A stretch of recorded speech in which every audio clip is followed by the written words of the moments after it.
How's it, guys? My name is Andrew Marshall, but most of my friends call me Andy.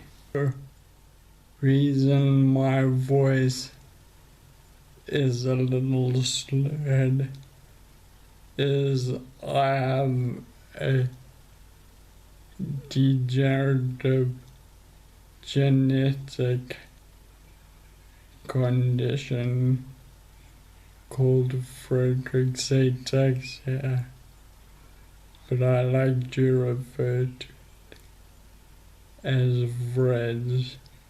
I've had it all my life, but it only really kicked in my teens.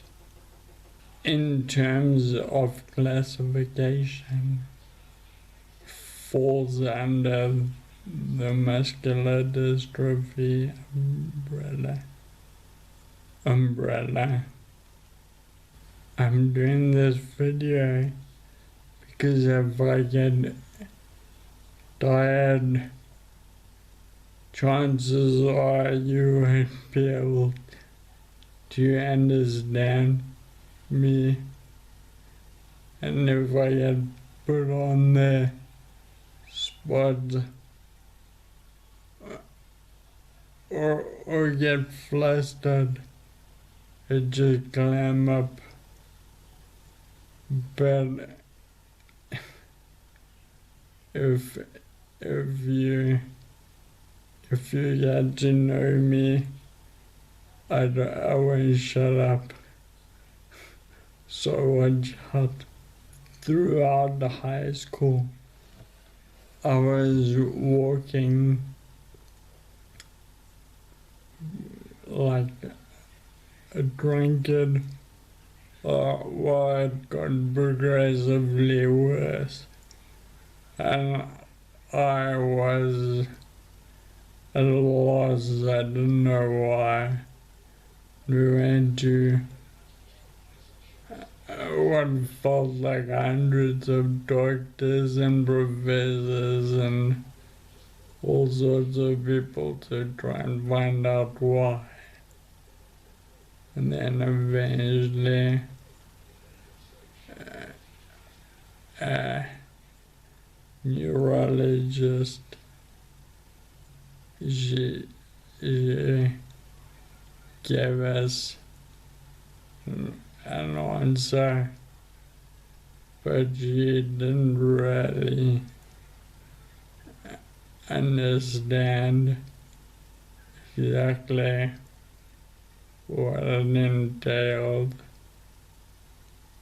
When I was 16, I was diagnosed, and I was using crutches and then a walker, and then by the age of 19, I was using a wheelchair intermittently.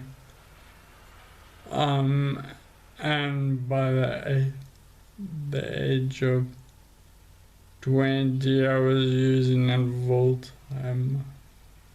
But I was still really active, and I haven't got my driver's license with the hand control car, and I was really social, and I went to gym every day. One of my biggest regrets is I never studied after school. I would have loved to have studied psychology. This was for a few reasons. Main ones was because I didn't really think I'd be alive for too much longer, and was I'm horribly dyslexic. I still am. I still type stuff backwards all the time, and my spelling's atrocious, and this disease has touched just about every aspect of my day-to-day life. But I was trying not to let it define me, but sometimes it's kind of unavoidable. But sometimes it's also a good thing because it shows other people a different things in life. And I'll get to that maybe a bit later. The biggest hurdle I face has got to be the nature of this disease. Being degenerative, our goalposts are continuously moving, and also typing, not being able to type on their keyboard anymore is crazy. But I'm able to use a pen and I type on my tablet, which has been a godsend that I'm able to do that. But even that's getting difficult these days. Of course, there are the big things that come with this disease, like the crippling fatigue that we get, or our spines that think that they're pretzels, or not, or having difficulties in the bean department after 17 beers. But I think anybody would have trouble after 17 beers. But of course all of this, no, I'm joking about the beers. But of course all of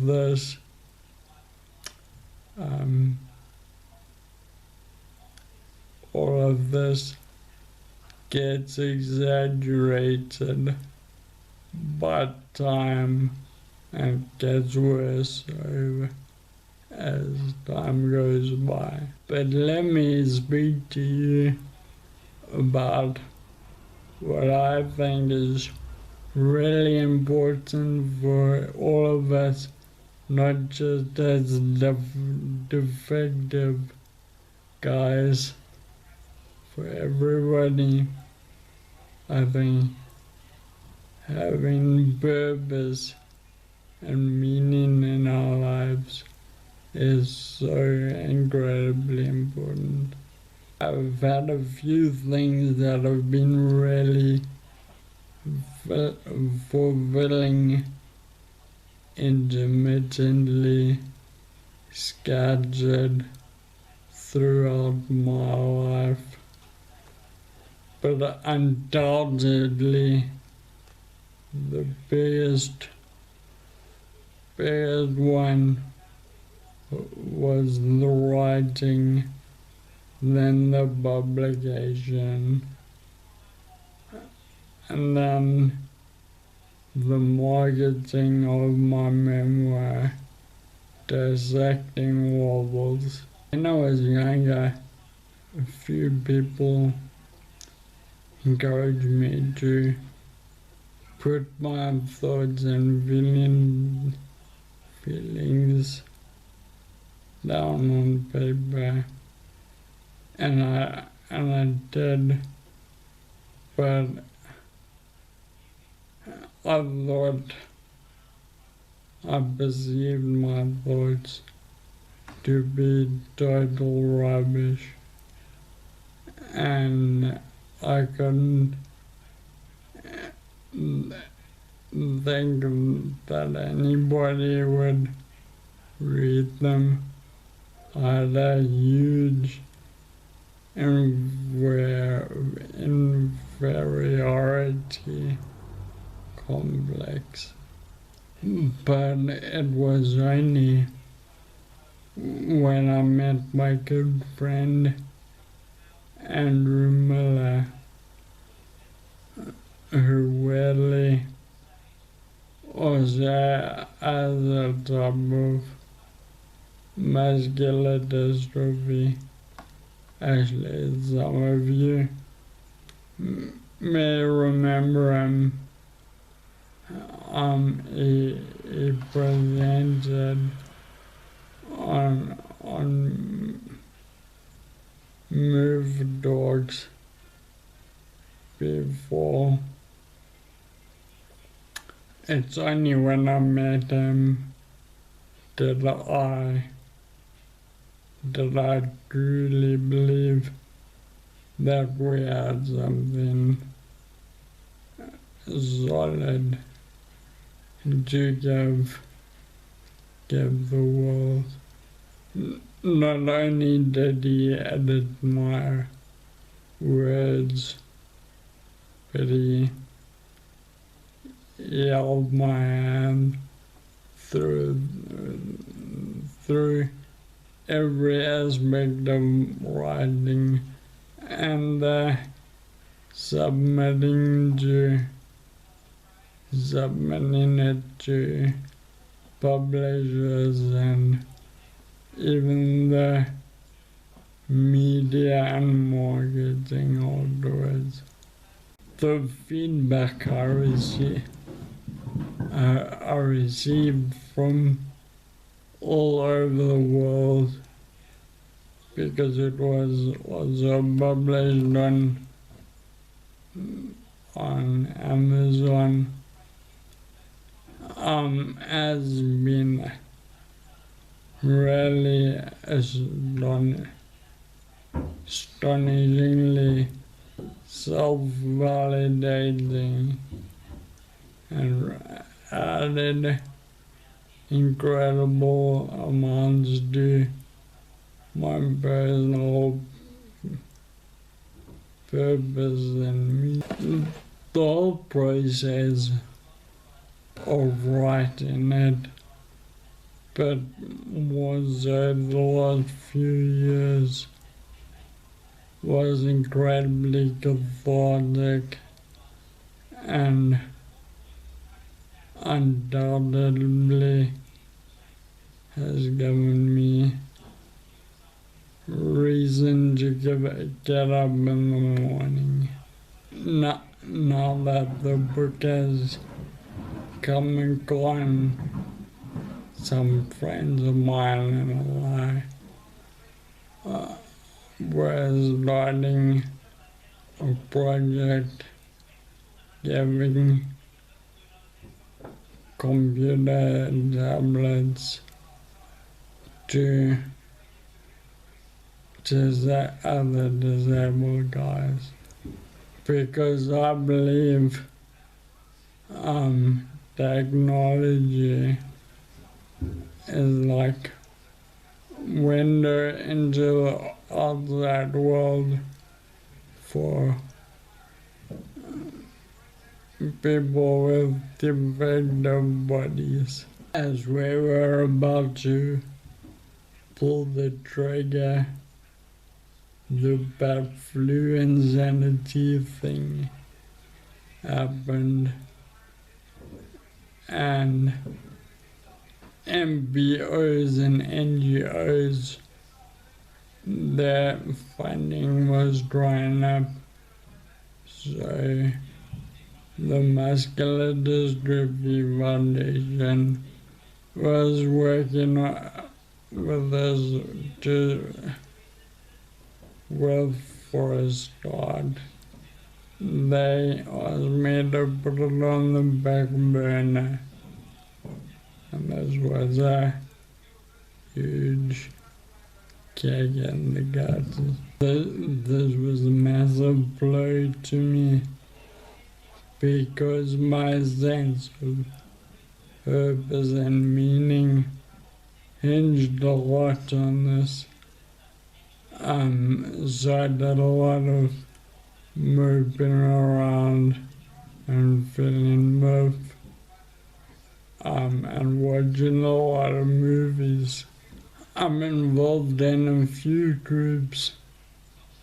There's been one of them, and doing stuff like this, it gives me a lot of meaning. I don't know how I ever lived without Zoom for so many years. I write a column for the Muscular Dystrophy magazine, and this in turn gives me meaning. But the reason I'm telling you this is because the last one I wrote was entitled Purpose and Meaning. I wrote I'd try and put myself out in the eyes of the public, and I generally use social media, but some of these guys that read the magazine, they live below the poverty line, and I was thinking of ways that they could perhaps make a difference in life. For me, one of the most important reasons for living are my friends and family. And I wrote keeping in contact with people you know well is important, but equally as important is keeping in contact with people that may have drifted out of your life for some reason. Meeting new people and networking with them, I feel this is equally as important. When you, as a mess, your auntie or whoever it may be, you don't know what they're going through at that particular moment. So you don't know what that as a mess may mean to them. Maybe you just give them a word of encouragement or something. You don't know, maybe they just had a massive fight with somebody or whatever, and they really needed you yell from somebody. Also, when somebody sees you chilling in your wheelchair or battling with your grudges, or whatever the case may be, you don't know how you're affecting the people that see you, and you may be changing their perspective of how they view themselves and how they view other disabled people. Look, I know I may just be trying to make myself feel better, but I don't care, and I really don't think so, because I believe we possess far more power in ourselves than we think we do. So let's discuss everybody's sense of purpose and meaning. And if this was taken away from you, or we would try and build it back and get it back.